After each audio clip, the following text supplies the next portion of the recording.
Okay. And then when I want to talk, turn it on and make sure I'm on. Right? Okay, buddy. I don't think you need. I don't think you need your speaker on for you to talk on the mic. Okay.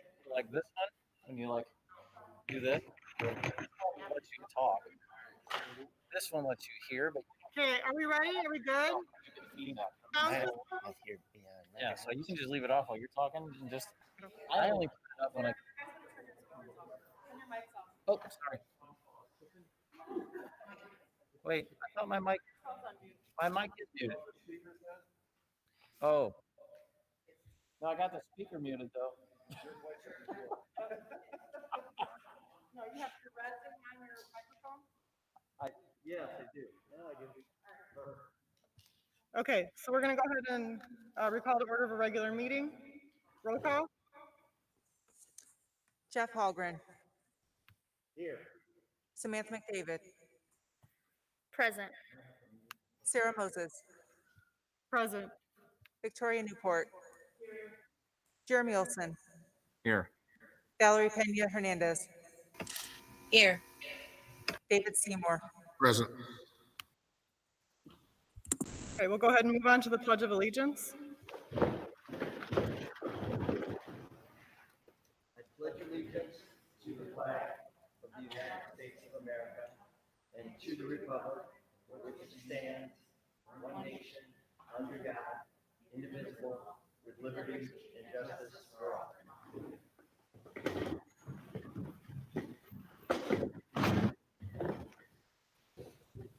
Okay, next is public participation and recognition, acceptance of gifts and donations. It is recommended that the Board of Education accept with gratitude the donation from the estate of Dean C. Burgemeister in the amount of $43,812.38. Thank you very much. Do you want to speak here? No, I'm good. Okay. Mr. Burgemeister and his wife Betty were frequent donors to many institutions throughout the country and locally, including Kish Health Systems, Kishwaukee College, where they formed the Dean and Betty Burgemeister Scholarship, and Kishwaukee College Foundation, where they formed the Dean and Betty Burgemeister Endowment. The interim superintendents will be recommending at a future board meeting that the gifts be extended to the DeKalb Education Foundation to aid in their efforts and to continue to provide valuable assistance to our district teachers through grant offerings made available by that foundation. So thank you very much to the Burgemeister family. Next is public comment. Okay, we have no public comment tonight. Next is board correspondence. Does anyone have anything to share? I can't understand anything.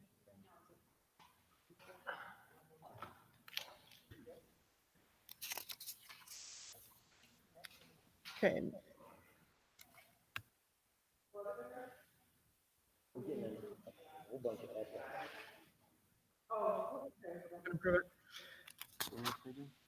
The acceptance of gifts and donations. That's going to be a future meeting.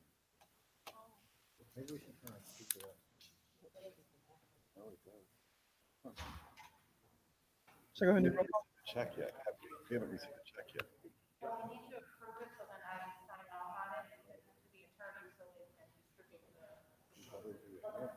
So we'll go ahead and do a roll call for the acceptance of gifts and donations. Motion? Yeah. So moved. Second. Roll call. Samantha McDavid, Yes.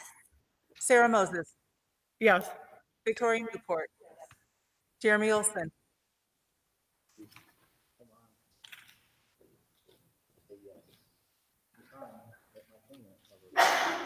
Yes.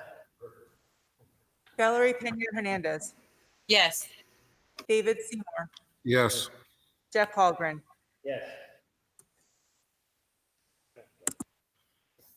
Okay, moving forward to the consent agenda.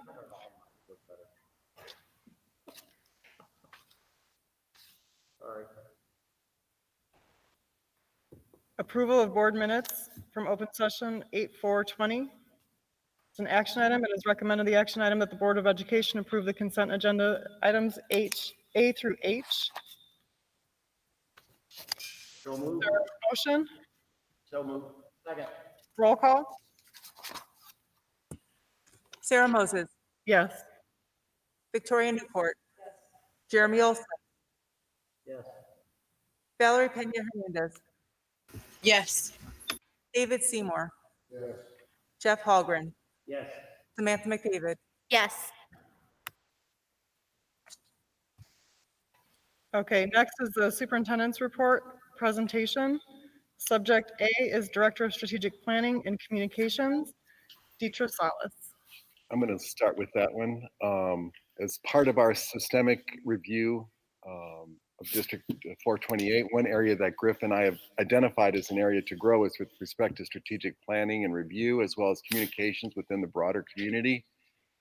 Regarding communications, a structured, strategic, and consistent communication system really needs to be developed and implemented and sustained. This is a critical resource to help the board and the superintendent manage public concerns and needs as they arise. We're often too busy managing on a daily basis to do the proactive communications that are often overlooked. Regarding strategy, the board correctly identified that we need strategic goals that are well written, easily understood, and measurable. We need an accountability system that will track performance on goals. And it's too easy for a school system to establish a strategic plan and then not follow up as needed. Too often, strat plans get lost along the way. A structured system will embed accountability into the plan itself, which will support a new superintendent, giving them a solid strategic framework. And then lastly, having a strategic planning and communication directors is pretty standard in districts our size. And then we'll leave it to Deidre.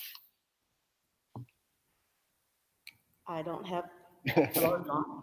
Oh, I don't have much to add, but if you have any questions, I'm happy to answer them. Does anyone have questions regarding this action item Um, or discussion? Sure, I do. So in terms of the position, what is I guess, the strategy in terms of the timing, when the job description will be read in and when they'll start looking at candidates and that sort of thing, if we were to approve the position? The job description is posted here, so the job description itself is ready, unless we had different input on it. Once it's approved by the board, then we'll start advertising.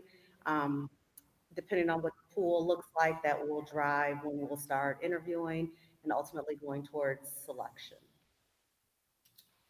So it's fluid. Okay, thank you. Anyone else have questions? Okay. Consensus to bring this item back?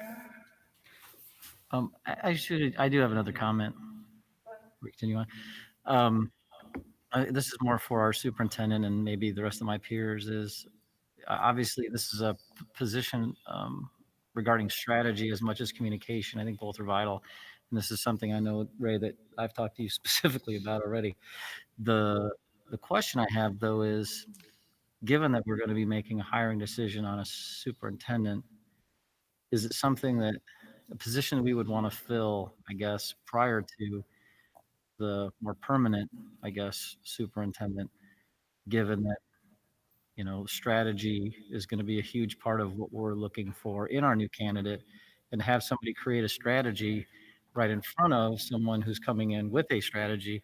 I just wonder what's the, I guess I'm not necessarily completely against it, but I think it might be a little ahead of the game.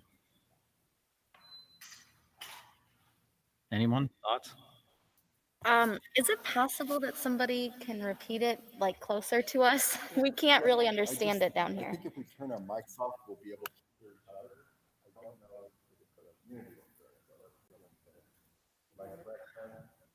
Because the echo is so bad, we can't really understand that. Okay, so essentially what I said was, we're gonna be hiring a new superintendent over the next 5 months, who's gonna come in with some pretty strong ideas about strategy, I would hope, the things that we're hiring them based on. So is it wise for us to go out seeking an individual to fill a role that's a strategic position and developing strategy prior to the arrival of the person who ultimately they will report to? To me, I think we should wait until we've at least selected who that is, be it December, January, perhaps. Then we can make that hiring decision with their input, even though it may be a little bit prior to their starting date. Perhaps we get an idea of their strategy at least before hiring an individual. That was what I was trying to say is, should we consider putting the pause button on for the spring perhaps?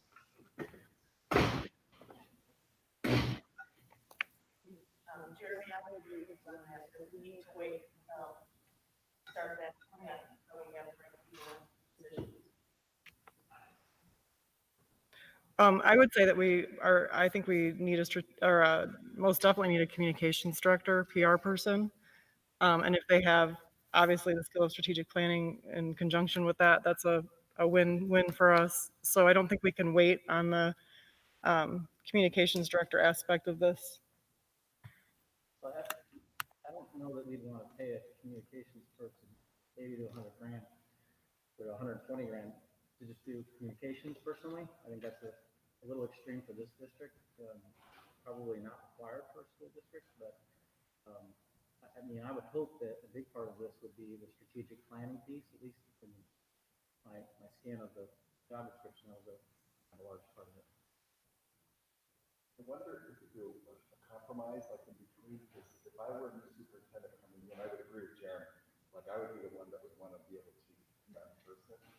But if you could approve the position, at the next meeting, not today, because this is just discussion, you could just approve that the position will be there for us the next year, and we can set it all up and then get ready to pull the trigger when we have that person hired. About that. Sarah? Yeah, go ahead. So this is a question for Ray. Has it been your experience? I mean, getting a student body, 6,000 here, 6,900 here, and teachers of 490 or close. Given the size of the district and the structure of the district, has it been your experience, which I respect and is wide, has it been your experience that this kind of a communications person is necessary to for lots of different reasons? Yeah, position in our view is critical, and we should have one in multiple school districts even smaller than this one. So I think that the idea is that we need to have it. The question is then, the second part is when can we pull the trigger? Right. So if I'm hearing you correctly, then if I'm understanding what you're saying is that after what Jeremy said, that your recommendation or your thoughts are that we at least need to kind of move towards the person, we need to move towards the position and sort of guide and direct that position, what that position or what we think that position is going to be needing, and then wait for our person to come in and to put the final pieces in on that particular position. It's going to take us a couple of months even to get it pulled together. Okay. We need you to vote on it next month. You can give us permission to do the hiring, and then we have to move forward. But I think Jeremy's point's a good one. Then just put the pause button on it until the new person's in. Okay. Yeah, I'm for that. May I comment, Sarah? Please, Um, when you go to yes. speak. Otherwise, nobody's going to be able to hear you outside of this room. What did you say, Ben? When you speak, you need to unmute. Okay, sorry. So I am concerned that if we wait, I mean, there's a lot of things that should be, I understand the concerns about the strategic planning part of it, but the communication part, I don't know how we can wait for that. In attracting a superintendent, I feel like it is really important that we have someone that can handle the communication that's going to the public, especially, and is telling our story in an appropriate way, is representing us in an appropriate way. I don't know that it makes sense to just wait a whole year. I do understand the part about strategic planning. I don't know if there's a way to, I don't know. I mean, it seems more efficient to put that together. That's a normal pairing, Deetra.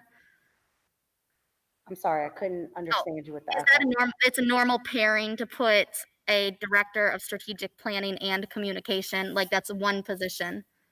It can happen. I mean, different districts do different things. I have been in a district where our communications person also served as the strategic plan person. They were the one who facilitated a lot of the focus groups, worked directly with the superintendent in establishing those goals and actually building what the plan itself looked like. They're not the ones charged with making the strategic plan, but they're the ones that really kind of like own it. So that is common. I would also say that with the communications piece, there's a lot of communications that need to be done. And prior to moving into the strategic plan, they just need to set the foundation for that. So not encouraging you to do one thing or another, but just letting you know that the bulk of the weight on the communications is yet heavy. It's a lot to be done.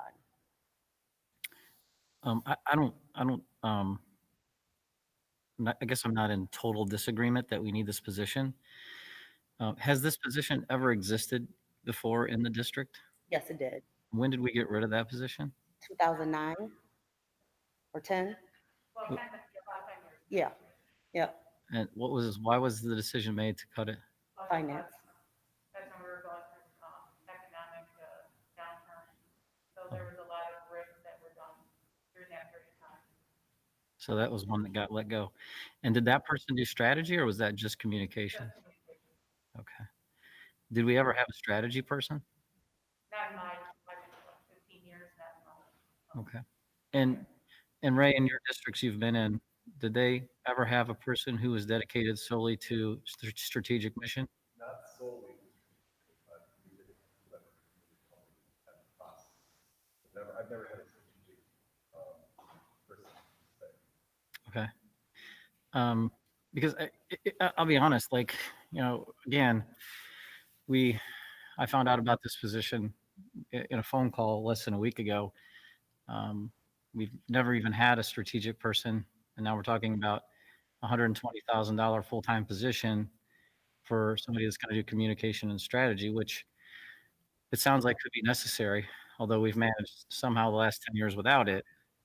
And my thought is simply that if I were the new superintendent, I would certainly want input on who this particular person was, because I don't know that any of us are competent or capable of determining that for the next person. And I think, a big part of governance, in my experience serving on quite a few of these, is patience, as well as taking a longer look at things. And I don't know that it's wise to necessarily move this quickly when we don't have the input from the person that this person's going to report to. And strategy is a very, very personal thing, as you're probably very familiar. And me as a person who has been in charge of some companies, I don't know. I think we should definitely get some writing in when we vote. And if I vote for this next week, I would like it to say that we're not going to make the hiring decision without input from the to be hired superintendent. That would be my preference. If it does not, I will definitely vote against. So I'm just making that clear. I agree with that. And I agree with you also, Jeff and Jeremy. Okay. Okay, any other comments, questions? Yeah, I Okay. actually, Next meeting? Oh, Isabel? yeah, I actually disagree. I disagree with us waiting. I understand the importance of the superintendent having say in a lot of things, and I completely understand that portion of it. But I do believe communications, along with strategic planning, there are foundations that can be set, especially as, we were starting the process a little bit before Jamie, left. And knowing and understanding how long it takes and how long it takes to form the focus groups, how long it takes to get the input. There are very important things that the at least in terms of the foundation that can be done before the new person comes, so that together they can hit the ground running rather than trying to get them brought up to speed at the same time. that's where I disagree, and I think a communications person is heavily needed because for so long we've allowed the media to share our narrative, to tell our story when we know it's far from the reality. And not just that, but engaging families, engaging our constituents is so necessary.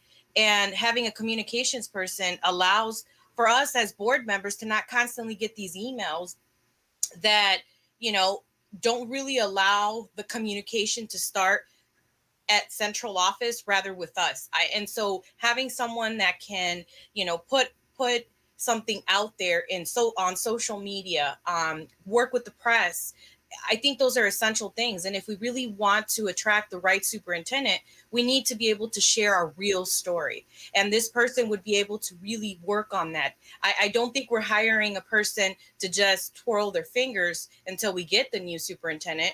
I think we're hiring someone to really set the ground to get the right person in place. My reaction to that is that I understand the point that you're making. We're not going to be able to control the press no matter what. Even if we have a communications person, we're still not going to be able to control them. But again, the point is that this is a key hire. This is a key communications person for the district. The person that we're going to be hiring is going to be de facto the leader of the district. And if we hire that person before we hire the person who is going to be the de facto leader, we're working at cross purposes. So I think setting a foundation for this person, setting up the structure for what that person might be doing, setting up guidelines, all those things in preparation for that hire is good. But I feel that that we can't make the decision on the person until the person who is going to be leading the district is in place. Now, and also to that point, Jeff, the reality is this new superintendent may say they want somebody on the strategic side as well as somebody on the communication side with disparate, salary structures and everything else. Until we get that person in here, we really won't know their preference. And I'm reticent to move without that input. And I defer to a person who has an enormous amount of experience in this, and that is our current leader of the district. That is to say, Ray and Griff. Griff is not here, but I defer to Ray, and I think this is his feeling as well. So, I mean, I just feel like that it is patently. I'm sorry. That one in the, no, it's the other. I muted myself. Sorry. Yeah. I defer to Ray here in this situation, and he made it pretty clear without stepping on us what his thoughts are on that particular issue. So I think getting it organized, getting it ready to go, having an understanding of what this person is going to be, having some input from the board in that regard. But I mean, it is not going to be hard for this person that comes in to start making some strategic decisions about who's going to be doing what. And I think putting this in place before that person comes is not appropriate. May I guess, Ray, can I ask you, because you brought it to us as a recommendation, and so I don't want to assume that you're bringing it to us as a recommendation and then saying this isn't what I want. I assume that you and Griff felt that there was a need for this in the district, and that's why you brought it as a recommendation. Yeah, I want to say that everybody at this table is correct. You're all right. Because it's true. This is absolutely needed. It is, I mean, it is sometimes a mess, and we really, really, really need this. And personally, I would like it today. But if I were a new superintendent coming in, I would want to have say in picking that person. So I think everybody is right. I don't know if there's a right answer or a wrong answer, but you're all right.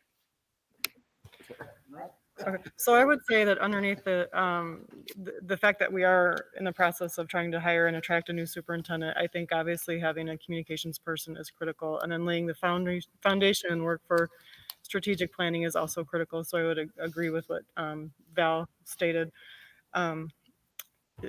moving forward with that. So I think it is important that we move on most definitely the communications piece. And obviously, if this person comes together, that's how it is. Does someone else have something else to say?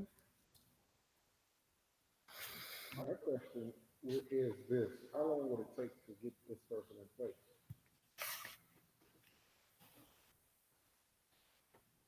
I would think a search at a minimum of potentially a month, and then contingent upon making an offer and getting them onboarded. If we're looking at, if we looked at approval at our next meeting, which would be September, getting it posted by October, and then potentially having somebody by November, and them maybe starting by mid-November, maybe December. And this is all just a quick calculation in my mind. Does anyone else have questions or comments?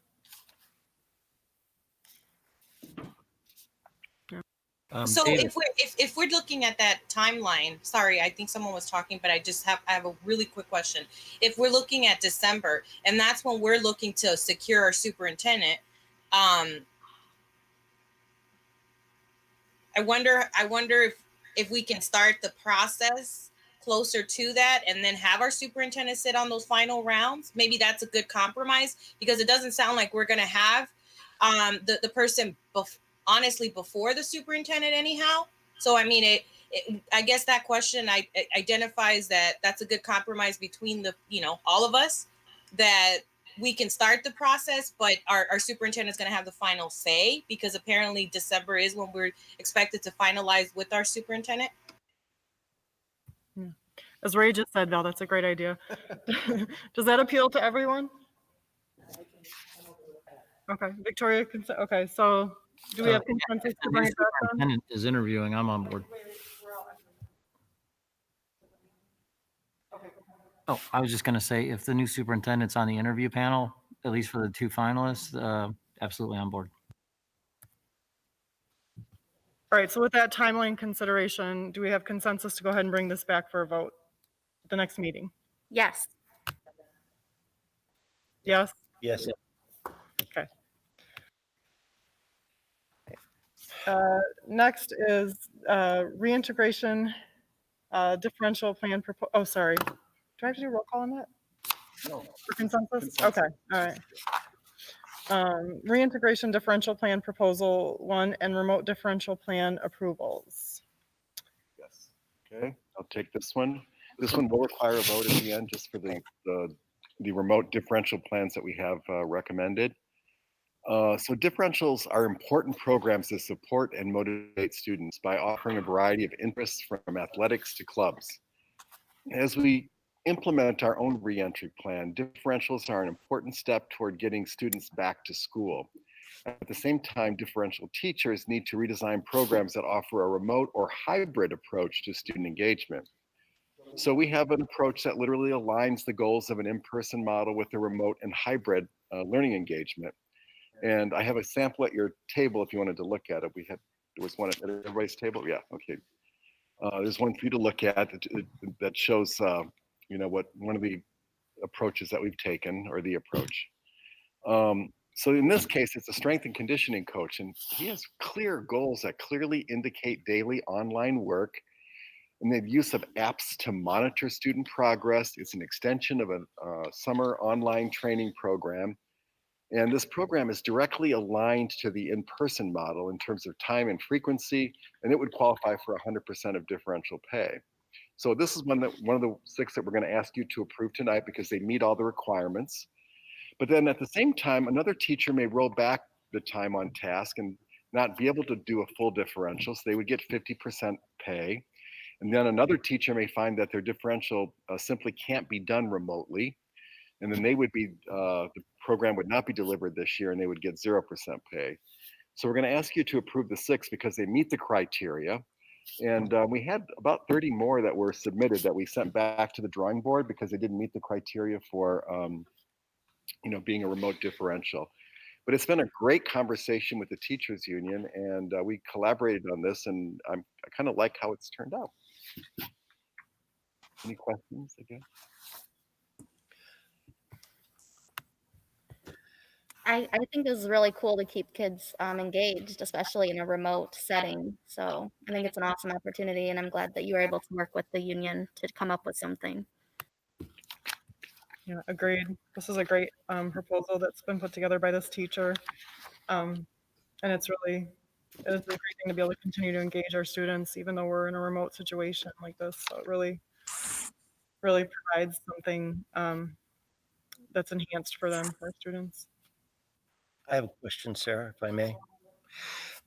So Ray, in this situation, am I on? Yeah, I'm on. In this situation, when we do this, when they submit and for approval on the differential, this goes through a group. You have some people that are in place for reviewing differentials at this point and deciding which ones.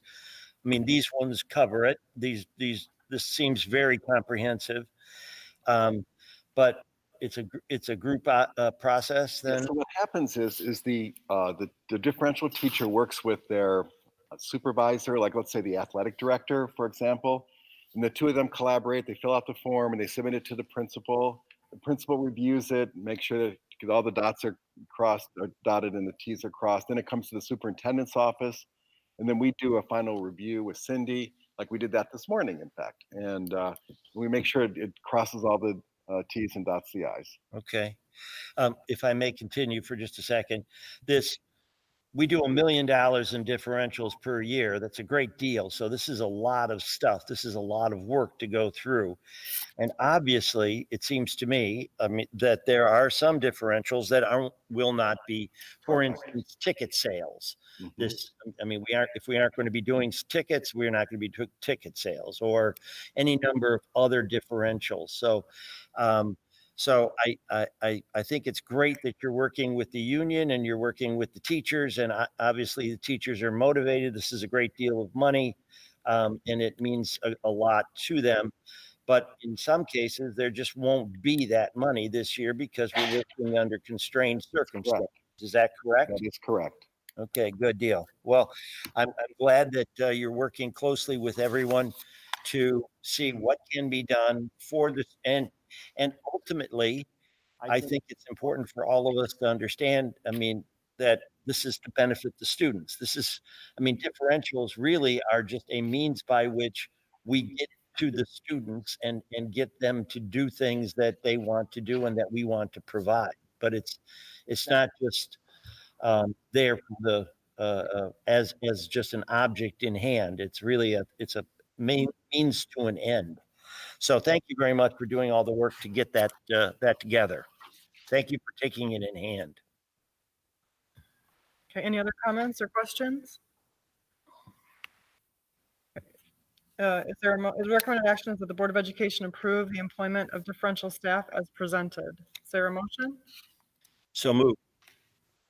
Second. Roll call?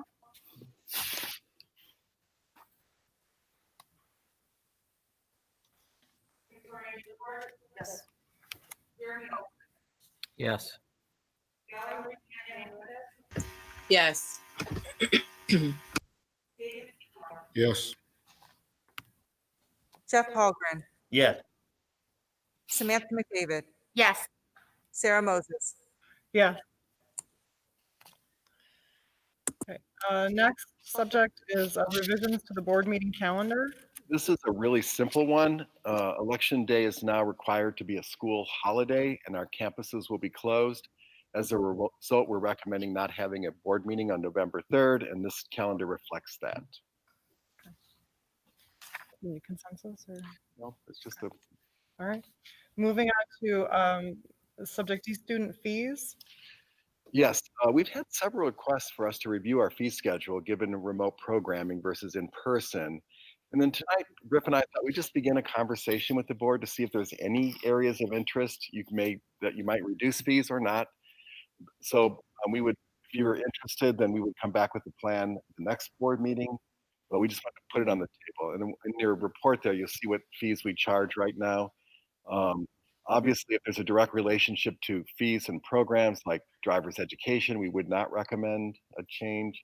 But something general like registration fees, that might be an area to reduce if you felt that was important. We don't have an opinion. We're just bringing it to you. I have a question, if I may. Sure. So I have a couple of things. One is these fees are for a wide range of things, are they not? I mean, like, for instance, lab fees, they're for chemistry type fees, or just general kinds of fees related to expenses having to do with the class. Is that correct? Yes. Yes. Well, then I feel very strongly that they need to be reduced, because obviously some of these things, I mean, on a wide range, it'd be hard to go in and cherry pick, but on from a wide scope, obviously they're not going to be doing those. If we're not meeting in person, then those things will not be being utilized. But I'd like to get an idea uh, from Cindy or from somebody as to what would be the overall impact on our for the district if we were say to reduce it by half, or I mean, how much we're earning from this, how much we take in, and how much it would be impacted if we were to say reduce it by half or possibly even more. Who knows? Well, the regular registration fees, which, can people hear me okay? Is this on? Is this on? I don't think it's on. No, it's on. Hello? I'll talk loud. Okay. The regular registration fees, last year we collected about $450,000 in total registration fees. So that's just your regular, like the 140 for the K to 5 and 160 for 6 to 8 and 175 for the high school. Now, again, we have about 60% of our students that are low income, so they either have that fee waived or they only pay half of it. Most of them have it waived. So that 452 are for paid registration fees. So obviously, if you cut that in half, it'll be 250,000 or half of that. Okay. In terms of course fees, most of those fees are assessed by the high school, and those are those different fees you talked about. Let's say for like foods or some math classes, advanced math classes, various course fees for specific courses at the high school. Now, what happens with those is we project based on enrollment in each of those classes, how much they would receive in fees. Those are an extra budget, you would say, that the high school gets to support those courses for specific things that they need for those courses. But they wouldn't be paying those anyway, right? Because there is no foods class if everybody's, or are they having a foods class, but they're cooking at home or Well, something? that's a good question. I mean, that's why we really kind of need to delve into some of these in specifics, because you might have some that, let's say, language classes that maybe they're going to need to get some, software or something to help on it from a remote perspective. Some of them use it for consumables that they use all the time, and those might be delivered out to students as well, whether it be remotely or whether it be physically. So those are some of those fees that we'd have to kind of look into and talk to the high school, because those budgets have already been set for those particular expenditures. So we'd have to look at those. You almost have to look at those case by case basis, like a film or those types of things. Cynthia. So last year we collected about $63,000 in course fees. In And what? course fees, those are the high school course Right. fees. Okay.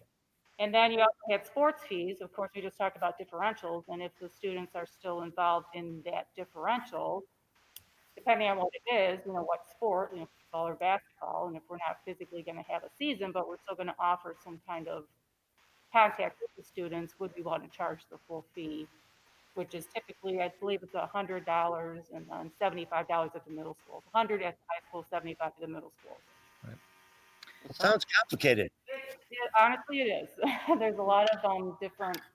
Not all fees are the same, I guess you can say, in terms of what might be needed from a remote perspective. You might even be spending more remotely than you would. Well, that's kind of my concern, is before we just willy-nilly start slashing fees, we might want to take a look at what Right. our actual costs are and compare that. I don't know that I have enough information in this email or this board doc thing to know that. So I would rely, I guess, more on you, the staff, to tell us if these fees are in alignment with what our actual expenses will be, right? Well, I guess from the course fee perspective, we'd probably get a better understanding, because we can work with James to figure out and with his group to figure out for those specific courses. In terms of the registration fees, we obviously don't collect enough to cover our costs, not even close.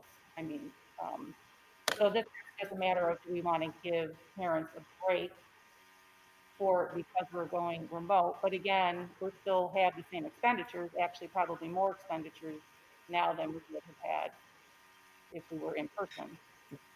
The technology fees, we increased course, registration fees probably right after we started our one-to-one, I believe by like $25 to help somewhat support, because there's a lot of districts that will charge a separate fee for the Chromebook for technology. Well, and we don't necessarily know that this school year isn't going to happen. Right, no, absolutely. The school year is Just, still going on. you know, I mean, what I'm saying is in terms of, you know, maybe we'll be back in school by December, and then, you know, those sports will come back and all those other things, and we've already cut the fee. So, right, I think we would maybe do something. I would rather look at it as maybe we refund some fees at the end of the year. For instance, we don't have a school year at all or something like that, perhaps. But I think it would be a little, you know, I might even on. I don't even know if I'm on right now. Yeah. Yeah, I guess I am. You know, it might be a little quick to just start cutting things until we actually have an idea of what the future looks like. Hey, may I, Sarah? James, this seems like this might be an area in which you would have some thoughts. What do you feel about this? Could you come up here, maybe? Yeah, come on up, please. And just talk into the Chromebook. In that one? Mhm. Yeah, I do have some thoughts. Obviously, fees at the high school that were probably one of the more expensive, if not the most expensive school to send students Seems to. like it here. Yeah, and a lot of that is tied to the lab fees that students are taking. So science jumps right to mind, but a lot of our CTE classes come, and it's because materials are necessary in order to deliver the instruction. So it does stand to reason that if we're working remotely, the cost should look differently. What I don't have is a crystal ball to determine how long we're working remotely or what kinds of supplies teachers may or may not need in order to deliver instruction. What I can share is that in some of the planning that I've seen that teachers have done, particularly in our lab classes, I'll use CTE and foods as an example. I mean, they're still purchasing groceries because they are going to be modeling demonstrations that can be broadcast virtually. Last year, I know that in our clothing classes that materials were sent home. So there were materials that were purchased. I don't have the trend data to make the determination what it would look like. So I understand why this group would want to review something. We just don't know. Is this something that we're going to be working remotely for a month, 2 months, semester, year? I don't know. You know, I will be honest with the group though, with the board, and say that elimination of fees does make me nervous. Just because I have a responsibility to get tools in the hands of teachers so they can provide instruction for students.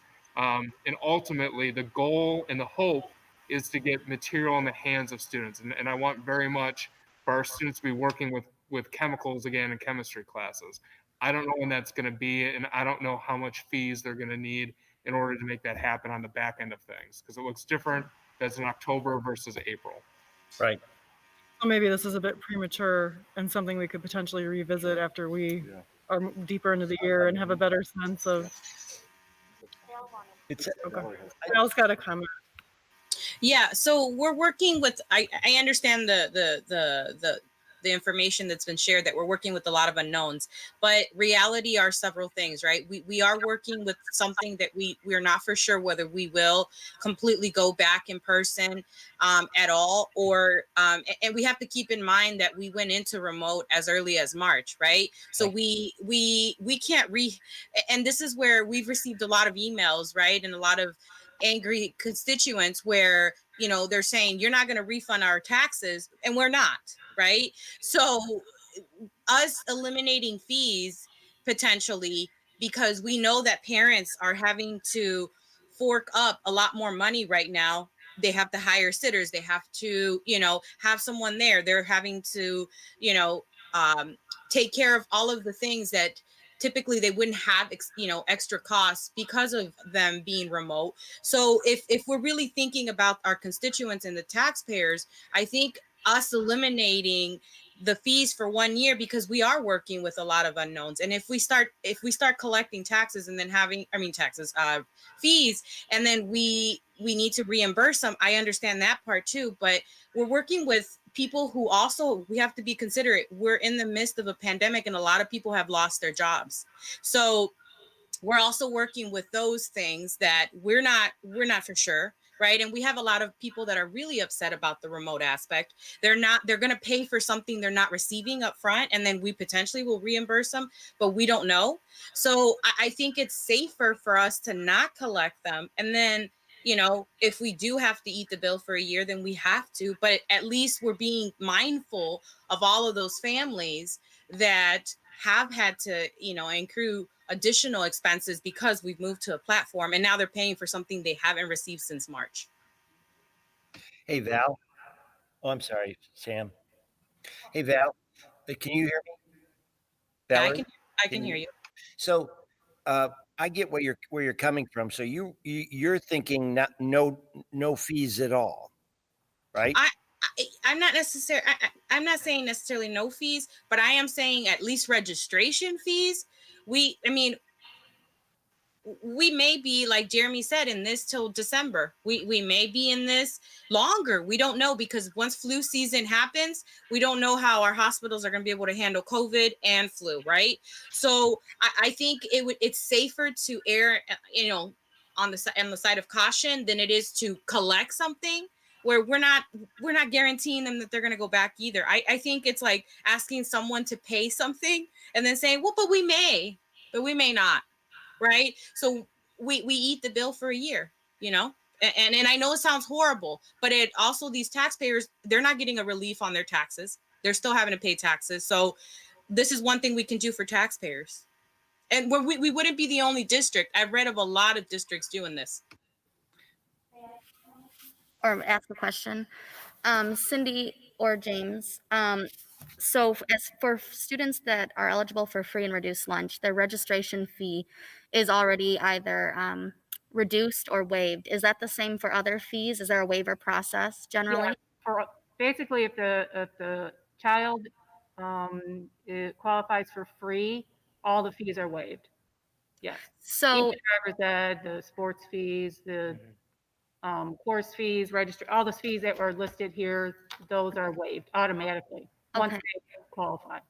The course fees, I think, make more sense if they're not able to deliver the same kind of instruction. But registration, I mean, we're still providing an education, and as you said, our bills haven't gone down. I guess, is there a way to create a special COVID waiver for families that potentially are struggling to pay registration, where a family can self-identify and say, we are really struggling, we're not gonna be able to pay this $140, and then we can do it that way, so that we're still addressing needs that may have occurred because of COVID, but there are plenty of, I shouldn't say plenty, there are still families that are also able to pay the registration. Right. Is that possible? No, absolutely, because we have that process now, actually. If someone did not qualify, let's say they're on the bubble, or maybe they just qualify for reduced, but it's still a hardship in order to pay the fees, or something happened and they're not able to. There is a process where we basically still have them fill out the application just like a free reduced application, and then we could make a determination to waive those fees based on that application. Is the application based on, I don't remember from the last one that I have seen, is it based on a self-reporting, or is it based on check stubs? Is it based on tax returns? It's all self-reporting. And in terms of the actual free and reduced application, we're required to verify a certain percentage each year, about 3% of true applications. And then at that point, they have to prove the income that they put on the application, but we can't require anybody to give us that information only through that verification process, which is all random. I would be very supportive of a plan that allows parents to self-identify or families to self-identify without verifying, because it just adds one more barrier. But I don't think that we'll have actually as many as we think in a district that already is 60% free and reduced lunch eligible. Okay. No, I was actually going to suggest that as an option. So, if I'm hearing this correctly, Sam, what you're saying is go with the full amount unless they self-identify as needing some sort of relief, and stay with the full amount of our normal fees with the normal people that qualify for that don't qualify for free and reduced. Is that correct? I'm offering that as an option and saying that you have my yes for consensus to come up with a plan. Okay. Yeah. And we can work on a plan with that as an option. And also, we do let parents go on a payment plan if they need to. We're very flexible. And, if they can't pay it all at once, and if they want to do a payment plan, however long it takes, we do have that as an option as well. And actually, every year, we usually roll any fees that haven't been paid to our collection agency, which they do a really nice job of being very low key. And we have not done that this year. We have not pushed that out yet because we want to give parents time. We know that it's difficult for a lot of people right now. I think that makes sense too, by the way, Sam, and I would be supportive of that. Because I do think, especially with uncertain times as they are, losing $500,000 in revenue is part of our budget, and we're not, or like you said, our bills aren't going down. So, I think that people who come and self-identify probably need it. Right. Yeah, and provide that option. Yes. And people who don't usually. Okay. So consensus to bring. Are you unmuted?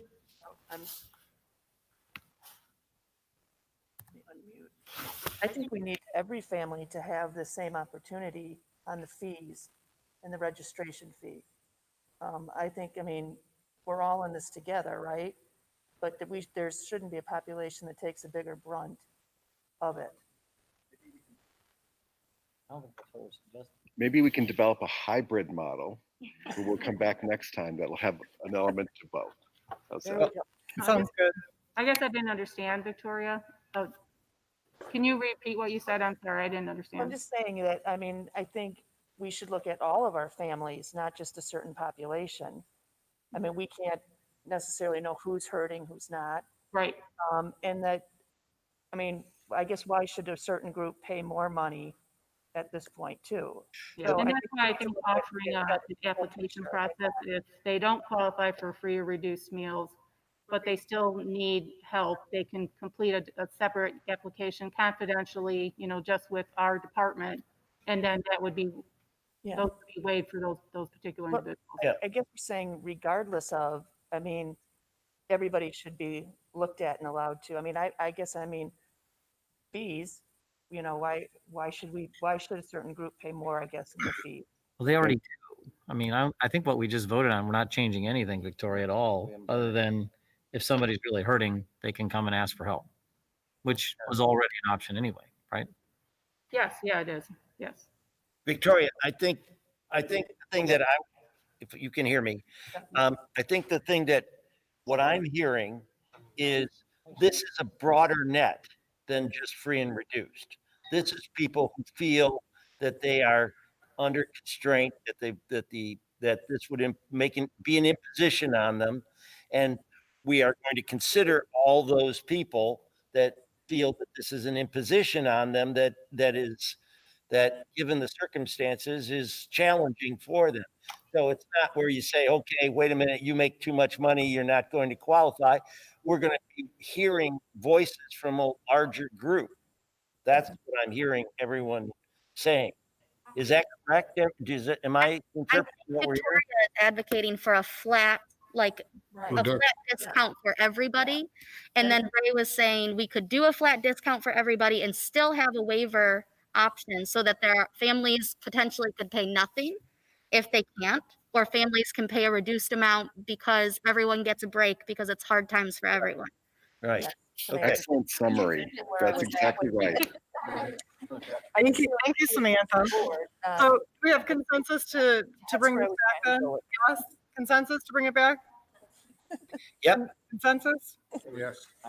Yeah. Okay, all right, great.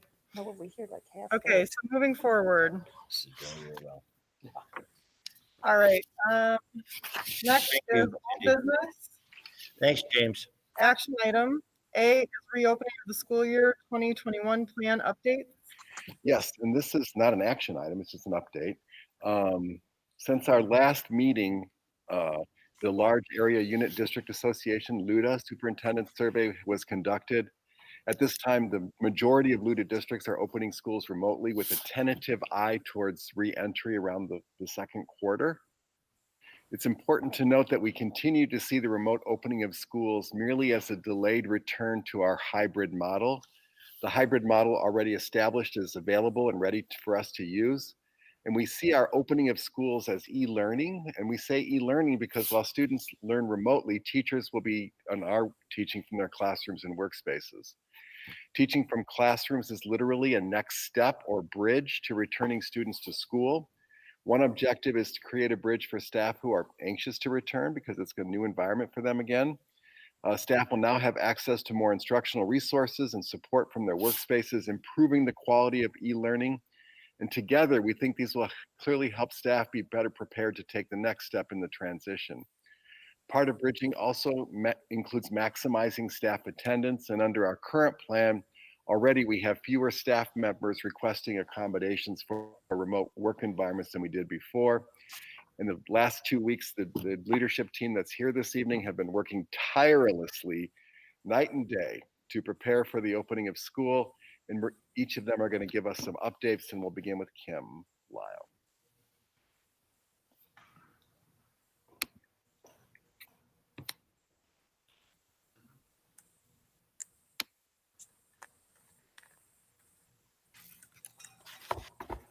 Wow. We have been working really hard on our plan. I think everything is up and going. Staff have been attending Institute Day yesterday. A lot of staff offered some phenomenal choice sessions on using the technology, engaging our students in Google Meets, because this will be different this time around. We will be having live synchronous sessions with our teachers in the mornings with students. So we had some incredible sessions on helping staff with that process. And then tomorrow they have their Building Institute Day, so they can work on some fine tuning of some communication and things inside the building.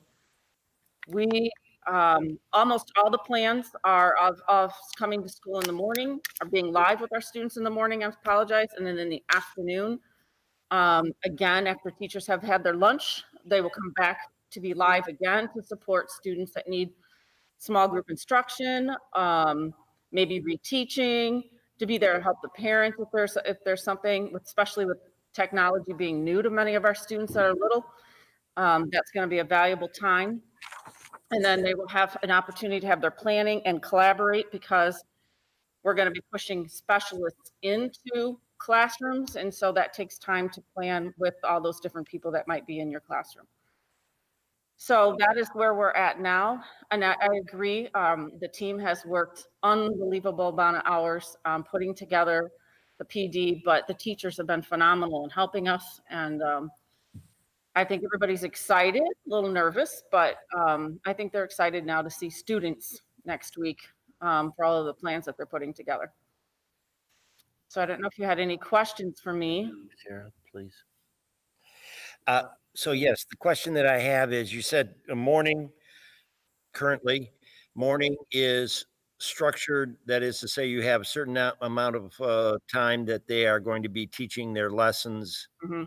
Is that going to be less for younger children than older, or going to be the same amount of time for all kids in the system? It's a little bit longer for our secondary kids on certain days. All of our elementary students will be done at noon. Secondary depends on the day. Some of them go to 12:40, 12:50. And I should back up and say, even though we will be live, there will be times that they will say to the students, okay, I want you to work on this. I'm going to stay right here. You're going to work on it and I'm going to support you. Okay. But it will be live with them. Yes, that is K through 12. Okay, so the second question is that you mentioned in the afternoons that there's going to be time for working with groups, that there's going to be time for special projects, hands-on type stuff. And then you also mentioned parents, helping parents. Is that afternoon structured in that way? That is to say, how do parents know that there'll be time there that they'll be devoted to them? Well, it went out in our plan. It tells them that. And then also the teachers will be communicating with them that here is the live link that it's students, it's the same link that they were on in the morning, but they Right. can come back on again in the afternoon if they need help. And I will be here available. Okay. Sometimes a teacher I can see reaching out to 5 kids and saying, I noticed you're having trouble. Can you get back on with me at 1:15? I'll walk you through that again. I think we will have definitely in elementary some reading support groups possibly being offered in the afternoon, because in the morning we don't want to pull kids out of that short morning that they're already in with their classroom teacher. Yeah, because there's a lot of coordination with a parent. Yep. In this situation, and sometimes a parent might leave the children with somebody to do something so that they can work, and that they might have to jump back in at a particular time when they're needed. So all that stuff is going to be a work in progress, and they're going to be determining how to do that as we move along here. Yeah. Correct? Yep. Mm-hmm. And we know we're going to have to adjust as we go along. And we want to engage as many kids as we can to be live. And so we know that's going to take some problem solving with families and seeing what works best. And in some cases, then it will be just that we'll be using all of the things that the teachers are going to teach, the instructional pieces will be recorded and then loaded into their Google Classroom that night or in the afternoon. So for a student who wasn't there that day, they will be able to see what happened in that session and be able to complete the work that was there. So if I'm hearing it correctly, the morning is going to be recorded. The afternoon? Afternoon would be. So morning, that's the structured part. It'll be recorded. And then for kids to review that, they can review that themselves. And then also people who aren't there, they can do that at later day. I mean, they can do that later in the day. Right. And there'll be independent work that all our kids are doing, because we have to provide 5 hours of teaching and instruction and time for students to work. So they'll be on 3 to 3.5 hours in the morning. So then the teachers will be giving them independent work to work on in the afternoon. 5 hours is required by the state. Okay. Right. Thank you very much. Appreciate your help. And thank you very much for all the work you put in. You bet. And was there a Q&A session at the end of the day? I missed that part. Like if kids have questions while they're doing independent study, there's like a... Yep. Every grade, every level, elementary, middle, and high school has a set amount of time that they're always like, for example, elementary is 12:45 to 2:15. That'll always, every single day that they will be on to support students and parents. Cool. And our goal is to increase the amount of time, but this is our initial beginning. Thank you. Mm-hmm. Any other questions or comments? Okay. Thank you for all your work, Kim. We really appreciate it.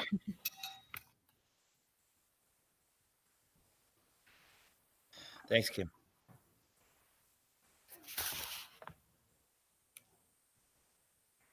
I'm going to mix it up and try this side.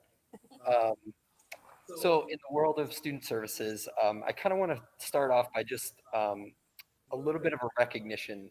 We've gotten a lot of feedback from a lot of different people, a lot of parents, and when the board made a very tough decision at our last meeting to go full e-learning, that kind of highlighted, as many of you talked about at our last meeting, how difficult that can be for some of our students who require a lot of intense instructional needs, supports, therapies. So I fully recognize that this is a difficult time for everybody.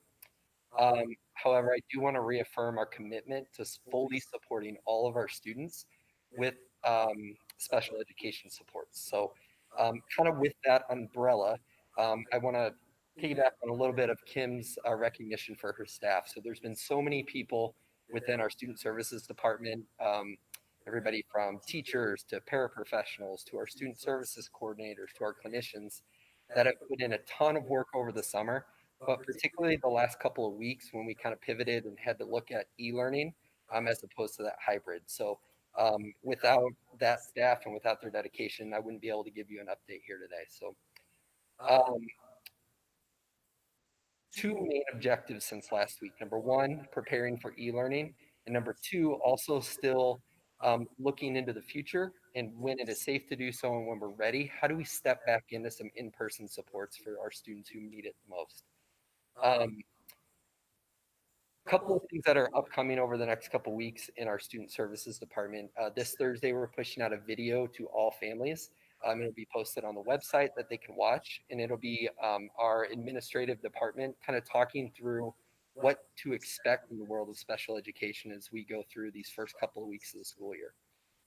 So that video will go into detail. The other thing that our special education case managers will be doing is surveying their parents, parents of the students that they serve, to get their feedback on what their student needs to be successful during e-learning.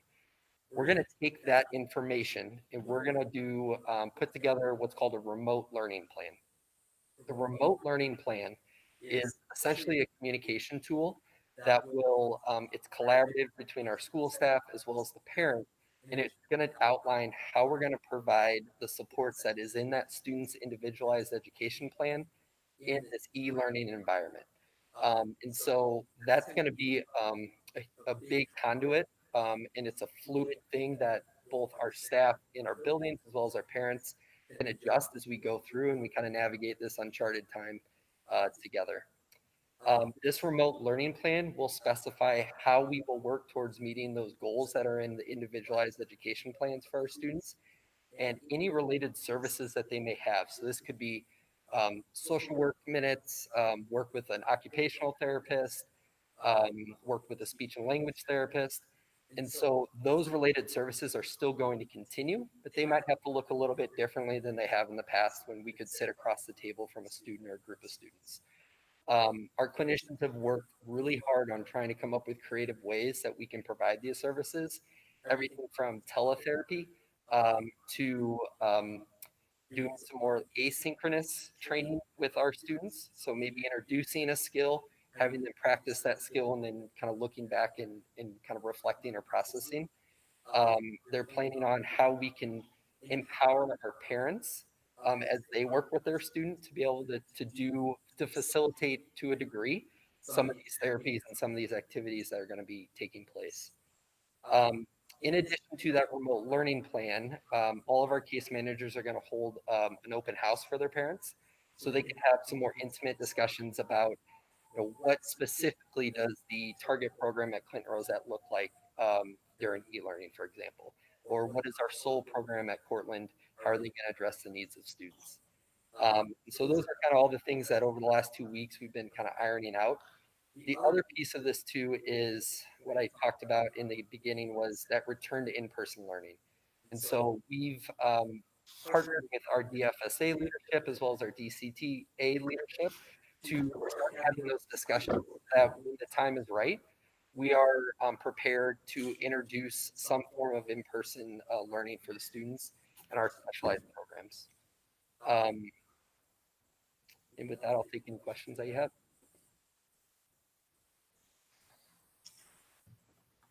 Questions or comments, anyone? No, thank you very much, though. Thank you. I'm sorry, may I ask one question? Sorry, Kyle. Will we, and maybe you have to answer this, Ray, but I have heard of some districts offering some in-person therapies specifically. Is that something we'll consider as teachers are comfortable and as families are comfortable? Because there are some like life skills and things that are difficult to do, I would think, over, remotely or through the computer. Yeah, Kyle and I just began that. Well, we not began. We had that conversation today, and he's got a committee that's already working on that. Yeah, that's kind of the collaboration between DCTA and DFSA. But that's without getting too far ahead. That's kind of one of those things that we're going to look at is maybe that's one of our first steps into some in-person, because you're absolutely right. Teletherapy works for some, but it's not going to work for all of our students and all their needs. So we have to be creative, and we have to reflect that in that remote learning plan and work with the families to figure out what's going to be the best. I'm sorry for putting you on the spot, but it's on the horizon, is what you're saying. Absolutely. Thanks for asking. Very good. Go ahead, Jeff. I have a question. So I've been concerned about this since the very beginning, as far as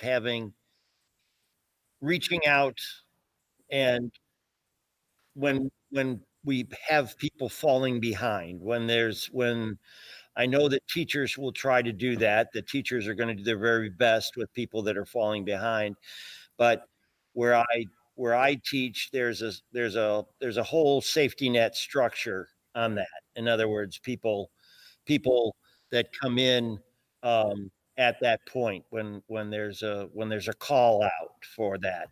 At this point, I feel very strongly that remote has a lot of dangers in that regard. That it's easy to let. I mean, that those things can slide for the student.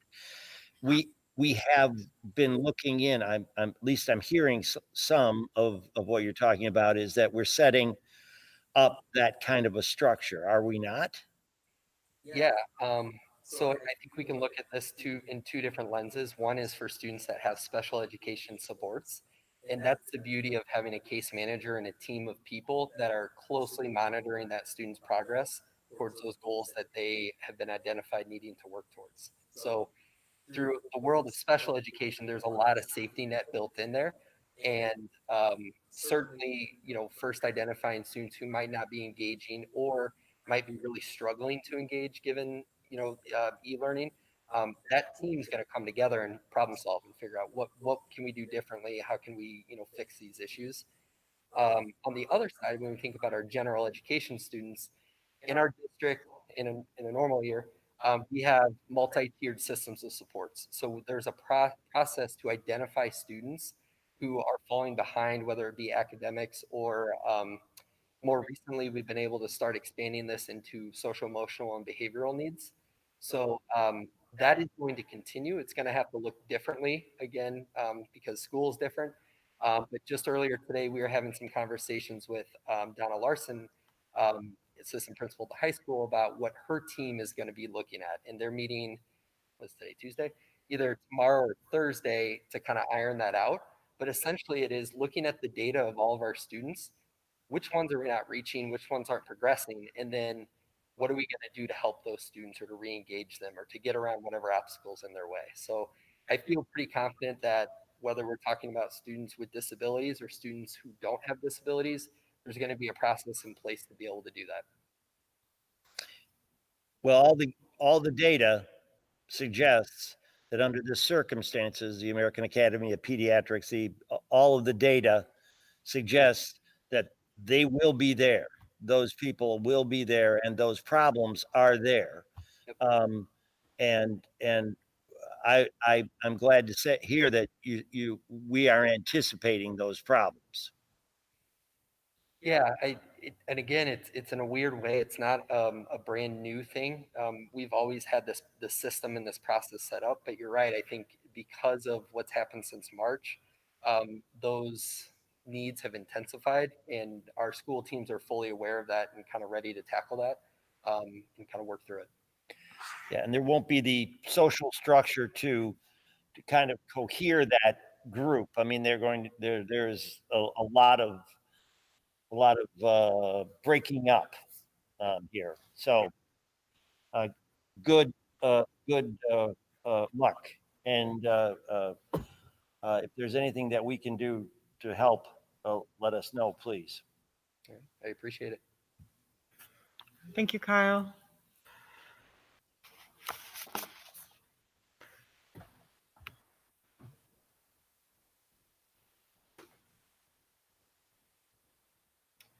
Alrighty, our HR update for reentry is we've been, a lot of our focus has been in the benefits area, working with staff that are seeking leaves or accommodation or able to utilize the Family First Coronavirus Response Act, FFCRA. So we've been getting those requests and we've been funneling those and evaluating them and making decisions based on law. In addition to that, the decision to allow staff to bring their children to work with them, that had an application, or not an application, but a form process that they had to submit.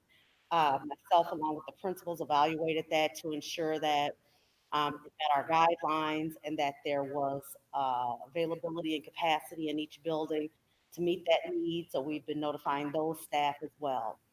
Beyond that, we've been looking at staffing, making adjustments, and preparing to move into the start of the school year with our evaluation process and many other regulatory things that we need to do to get the school year started. We're also looking at our sub pool and trying to get those folks up and ready for the moment that we need them. Although we're remote, we will still have the need for subs, and we are preparing ourselves for that. Happy to entertain any questions. Anyone, questions? Me, please. Go ahead. Sorry, All right, seems to be go my ahead. night.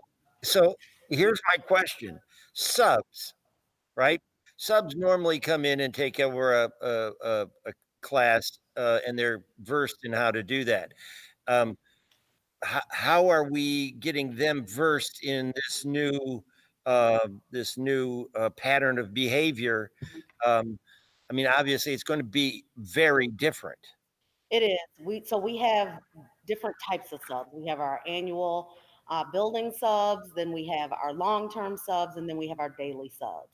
So those that are assigned to buildings are working with administration and the planning teams to get up to speed. Those in long-term positions, very similar. We're doing the same thing. Those folks that are covering for leave of absences and vacancies that exist. So we're getting those folks up to speed. As far as our daily subs, that's where it's going to be a little more tricky because they work at their desire. So we will be discussing a plan and how we'll be getting them up to speed, making sure they have devices and that they are ready to accept the technology aspect of things.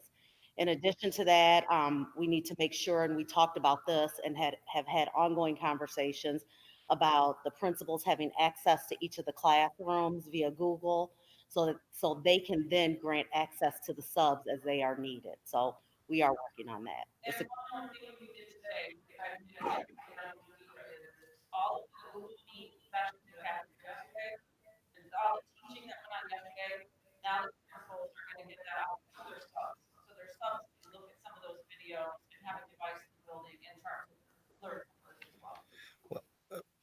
So on top of that question, I hate to push it again, but we have a problem with our bank of subs. It used to be 300, now we've got 100, and I would think with this technology or the new situation that would be even more problematic than it was before. So I would like to have you keep in touch with us. I think that this would be a board decision on subs if we run absolutely short on this kind of backup. I think it's something that is it's really important to have a bank of subs in this situation. We have been in contact with the subs and we are planning another communication tomorrow. Some have replied that they just don't want to work at this time, whether students are remote or in person. So we are touching base again tomorrow, but we will definitely communicate that information to them. Yeah, I would think there's a lot of reasons why they might be having a hard time with that. But at the same time, I can say that we've gotten a couple of subs, I don't know the number, but that are interested in working because their freedom and flexibility of why they sub has been put to halt as well. Okay, good. So they are making themselves available to be available to sub. Thanks. I'm curious, for our teachers who are bringing their children to work, is there a plan for the children when they are actually in school, but their parents are teaching? Are the children going to be in the same space classroom as their parents? So this is an ongoing conversation. We are working with our staff to find the best space possible.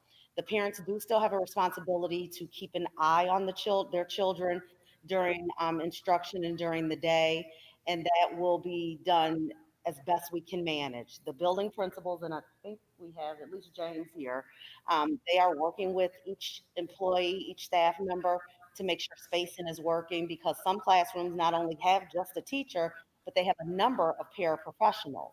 So then that may involve a number of their children in that same classroom. So they are working with those individuals to make sure that spacing works out and that they have their, I don't want to call it private, but their own area for them to e-learn, and then their own area for them to instruct during e-learning. So it's ongoing. And our true test has been this week. This week is the first time that they've been allowed to bring their children, and they've been going through Institute Day and other trainings. So they have not necessarily been in a situation where they've been able to sort that out. But we will be working on that throughout the rest of this week.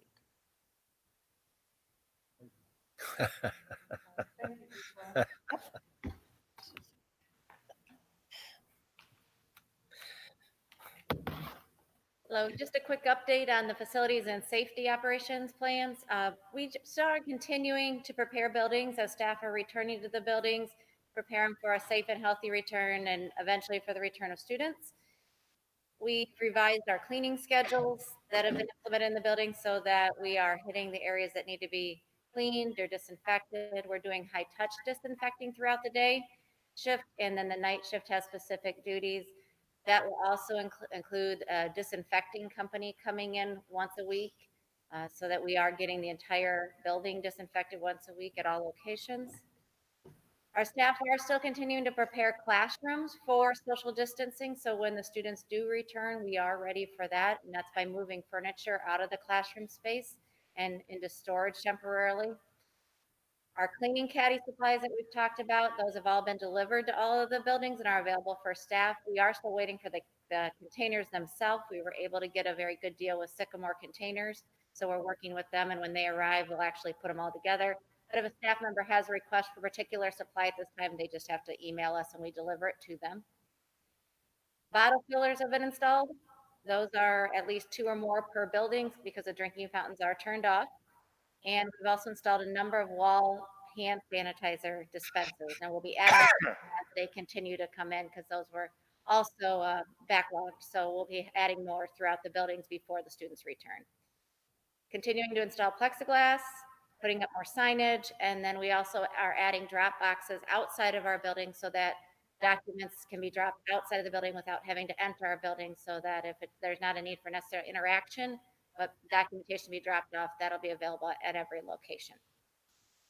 Other than that, we're just continuing as we would and getting the buildings ready for the return of staff and students. Any questions? Yeah. I got So I think we were doing the Cheeseboro roof project this summer, were we not? Yes, we How's just that? started the Cheeseboro roof last week. Okay, how's that going along? Good? We on track? No problems whatsoever. And because it's an empty building, that project, I'm not anticipating any issues. Will be done well ahead of schedule. Excellent, thank you. I have a question, if I may, sir. So this cleaning, bringing the people from outside in for cleaning, that's something that we already went through. That you got some bids on that. You have that all arranged with a company to do that. For disinfecting, yes. The cleaning is still being done by our district union custodians. Right. The cleaning is still being handled all in-house. The disinfecting, originally when the plan was for students to return in a hybrid model, was that the disinfecting would happen every night by the outside contractor.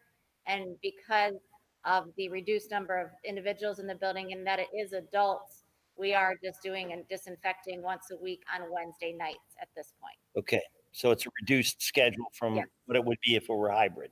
Correct. Once the students are starting to return to the building, we'll be revisiting that contract to determine the right frequency to have the disinfecting company coming in once we have that date determined. Thank you for clearing that up. Thanks.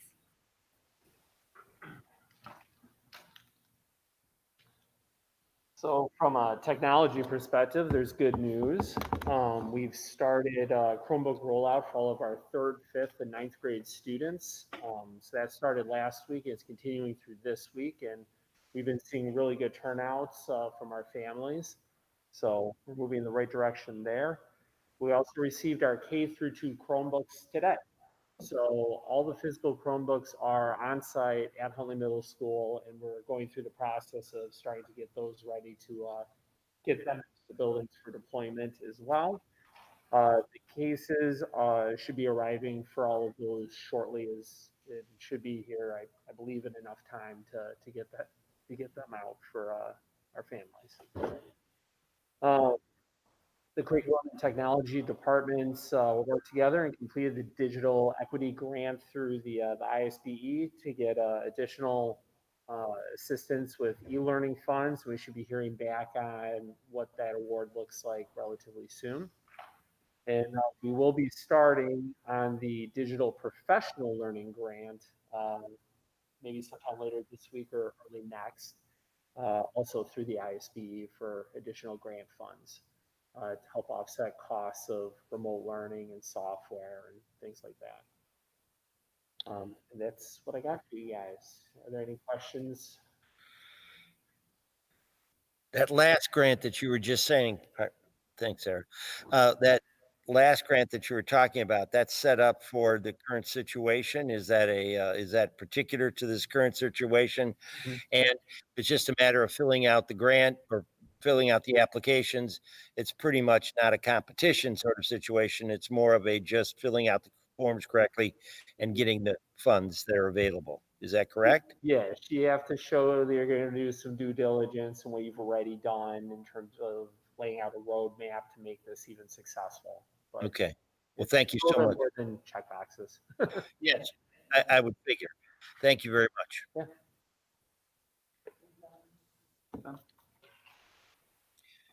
Thanks for all the work, Ben. How many units came in for those K through 2? 1,351. Oh, and a half? That's a lot of prep. That's a lot of stuff you guys have been doing, along with everything else. Thank you so much. And just regarding those grants were the part of the CARES Act money that the state held back, and they're kind of distributing them out via these various different grants that we need to apply for. Okay. And they're all competitive grants, but hopefully we wrote a really great application. As we always do. Yes, so it's not a guarantee, but we're hoping. Great. Thank you very much. In terms of the business office, from a transportation perspective, obviously without, students being remote, we don't have a lot of transportation going on, but we are still routing kids just so we're ready for when that may occur. There are a few routes that are happening. There's a couple of outplacements, I believe, that are still have in-person learning. So we are providing that transportation for those special education students that are transported out of district, but there's not that many of them. Maybe 2 or 3 at best, I believe. Also, we do have a few sports going, so we have some extracurricular transportation happening as well. Not using an entire bus, keeping the numbers as minimum as possible, and using more buses if we have to, just to keep that spacing for the students. We are working on a plan, leadership as well as special education, to provide instructional materials to students using transportation routes that are already in place. Don't have that exactly worked out yet, but we do. That's why we're routing kids on a route, even though they're technically not being transported those same routes, to provide some materials throughout the district. Cindy, can I ask a question, because it's right on that vein? I believe in the spring we set up a system. If now I'm recalling here, so give me a little bit of leeway, but we were paying about 80% of the value of our busing contract, I believe was the number. 5% actually. It's close. So, no, but is that policy still gonna go until we get back into school, or have we been given some relief at least from that? Or, I did just get a call from our district manager, because right when the board voted to go all remote, I called Liddell. I don't know if you remember Liddell, he was at the meeting when Yep. we had originally done that back in March, and let me know what our plans were. And he said, okay, let me think on it, because they're, trying to figure out how are they gonna get drivers back. Some of them are on unemployment over the summer, those types of things. So he called me actually just yesterday, and we had a meeting, and they probably will be coming to a proposal to the board again to do something similar. It's just a matter of what that looks like and what they would need in order to basically keep the transportation hub here in DeKalb open. So it would be don't they get available PPP loans like everybody else did? Pardon? They don't get like PPP loans like all the other businesses, or? They're a large company. I mean, First Student is actually a parent company of a very large European company that does transportation overseas for like train and buses and stuff. So they're too large to qualify. Some of those PPEs. They did receive some like they I think still the Los have. Angeles Lakers got PPP money, so I'm not sure how big you have to be. I think it's a big company for getting it. Yeah. I don't think that precludes them. I don't. Well, and part of our agreement back then was if they received any of those types of funds, that they would reimburse the district back. Okay. We did pay for obviously some payroll in that process. Sure.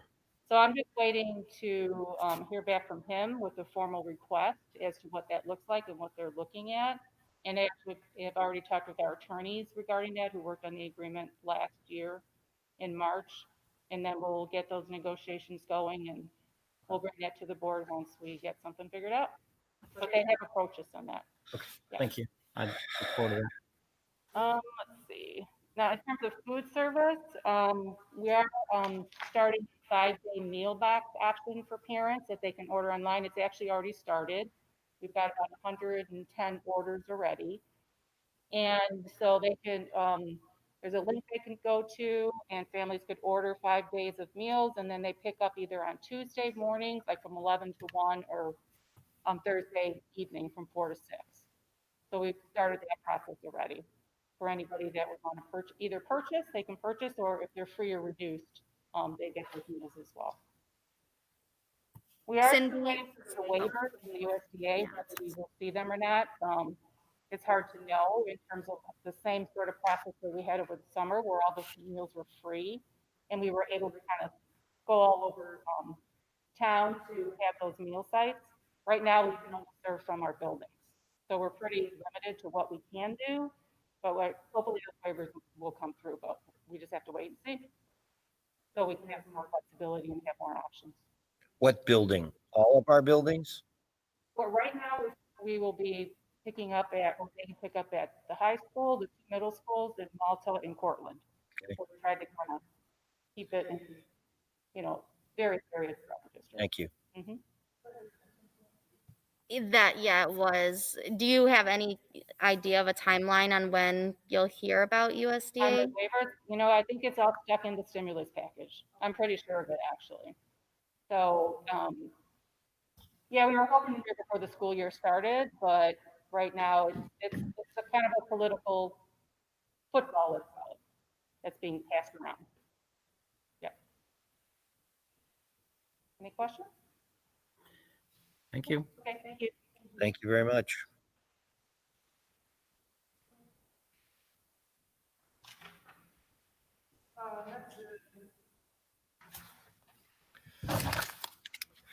Next is new business administration, recommended revisions to the Board of Education policies, first reading. This is a discussion item. It's just a standard approach that you guys do, I assume. Those Okay. are policies for first read, I don't know. Yeah, I mean, there's several Are there policies. any questions or comments that people might have? I read it. I don't have any questions. Thank you. What? No questions. I read them. I didn't have any questions. Just Anyone else questions? Okay. Consensus? yes. Yep. Yes. Yep. Okay. Next is, So moved. Second. Jeremy Olson, Yes. Valerie Pena Hernandez, Yes. David Seymour, Yes. Jeff Hallgren, Yes. Samantha McDavid, Yes. Sarah Moses, Yes. Victoria Newport. Yes. Thank you all for your hard work. Appreciate it. It's been a very, very busy week for everybody. Thanks, Jane, for your input. See you later. Just got word Sycamore decided to go all remote.